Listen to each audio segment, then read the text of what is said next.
Hey guys, so Raymond here. Another update. So here we are. All I've fitted it together. Um, it's it moves in, but it's not yet a perfect fit, right?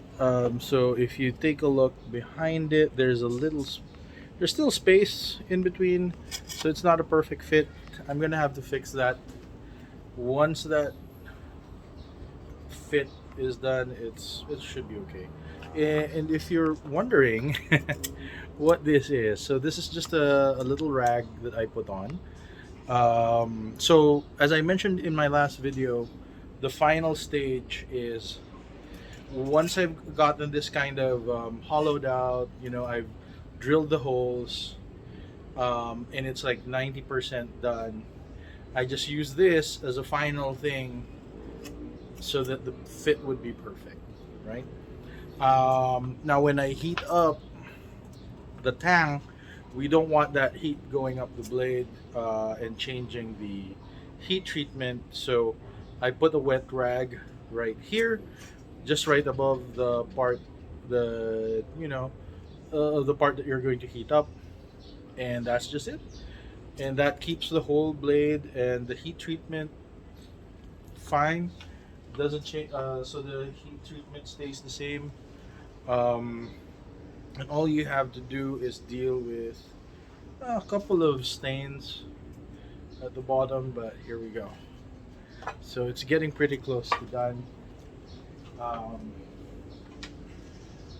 and the problem is, I think I mentioned this in my last video, so it's almost done. Um, is that the weather is really doing a number on me. It gets really, really hot at night. Oh, sorry, not at night, at around noontime. And it's so hot, it gives me like a headache sometimes. So, I have to be careful about my health. So I do what I can, and there we go. And then I just see what I can do. So here, this one. Oh, and also the the little pucks of horn. They're pretty good sized, actually. Okay. There's a marker here pointing the direction. Anyway, so it just fits in this one. You have to. There we go. So it fits just so. This one fits all the way like that.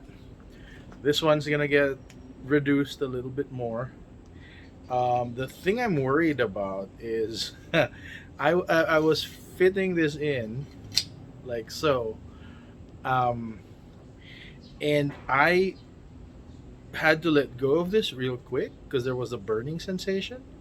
So that means that little bit of middle of the tang is very close to here. So I have to be careful when I carve this out. Can't be too aggressive with it. Um, because it's probably yeah, like a quarter of an inch away, maybe less. But there we go. So it's almost the right fit, right? There's, of course, as always, there's a space in between here. We're gonna sand it down, make sure there's no space in there. Another problem that I have is right now it's almost 7 o'clock. It's I think 6:30, and the rule in the neighborhood seems to be you can't keep working um, once the sun is down. I don't make the rules, but it's something that me and the neighbors seem to hold on to, right? So, temporary scabbard. This isn't the real scabbard for this one. But I like having one of these temporary scabbards so I can just hold them around and they don't hurt anyone. But anyway, so that's the thing. So at night, so right now it's nighttime. I can't use any power tools, nothing too noisy. What I'm doing is I'm already planning what I'm gonna do tomorrow. So tomorrow, I'll be using the grinder to shape the handles, get them really slim, get it close to the design I have in my mind. And yeah, the thing is with a weapon, you want the handle to be a little bit slim because you want it to be moving around in your hand a little bit, right? You want your fingers to get that fine, detailed movement. So I'm gonna grind that out tomorrow. Um, I'm also gonna work on the sheath of the other one. This is the mahogany sheath. I've finally split the board, but it's rough. It's rough on the other side, right? There's stuff that I have to shape. So I'm gonna have to be using plane, and that's what I'll do. This is probably the last thing I'll do tonight after this video. Is I'm gonna break out the plane, and I'm gonna sharpen it because I've been. I mean, I bought this like secondhand Japanese plane. It works really well, but I have been abusing it. So I'm gonna take out the blade and I'm gonna sharpen it later. Make sure it's shaving sharp when I start using it tomorrow.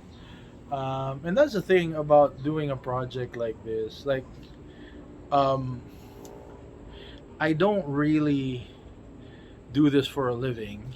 You know, I'm a very serious hobbyist,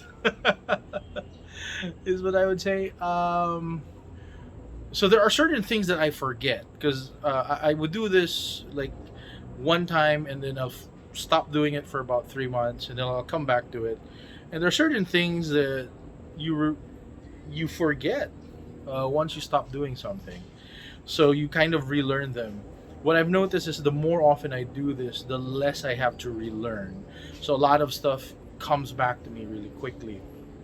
And this is I think I kind of overestimate how quickly I can do things because I'm estimating it based on my skill from last time and then without thinking about what I've forgotten. So that's kind of a hassle.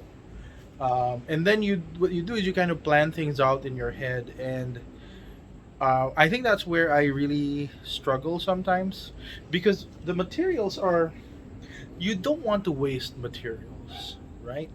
Like I said before, mahogany isn't that expensive. Like this carabao horn, it isn't that expensive, but again, it adds up. So, like if I was just building it for myself, and then I made a mistake, I can just say, okay, yeah, I'll put this thing in the closet, buy more materials later on, and then So sometimes I'd have projects that would be incomplete for months and months and even years at a time, especially if I forget about them. So you don't want to waste the materials and you don't want to waste all the time and energy you spent processing something already.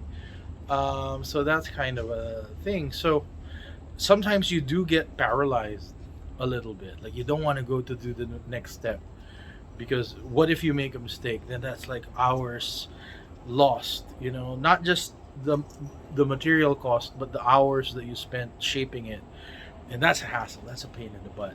Um, so that kind of freezes you. But the moment you start moving and you start doing it again, it's great. Once you're on a roll, it's not that big a deal. You start doing it, and you're not thinking about the costs. You're not thinking about all that work that you already put into it. And this is the scary part when you're doing a project like this, right?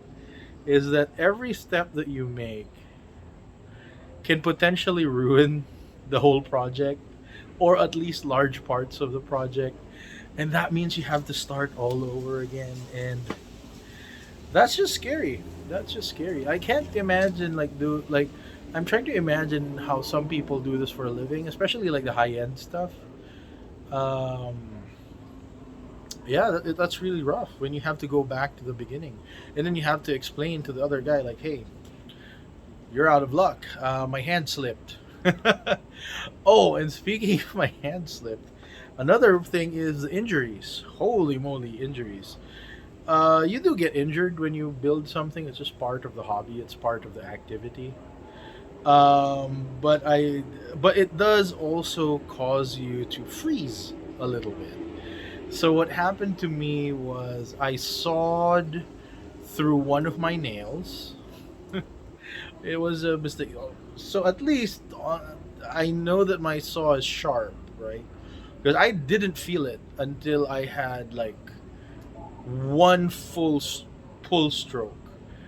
Um, but anyway, it cut into my nails. It wasn't too deep. I didn't have to go to the hospital or anything. But I had to bandage it up a little bit.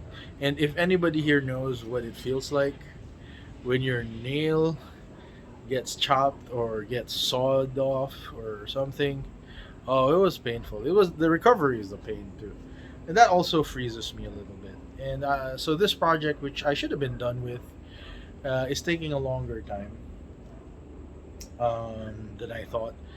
But yeah, we're getting there. We're getting there. We're shaping the handles. I think I have all the parts roughed out right now. Yeah, so it's all fitting. It's all fine tuning. So yeah, I'll update you guys soon. See you next time. It's already dark.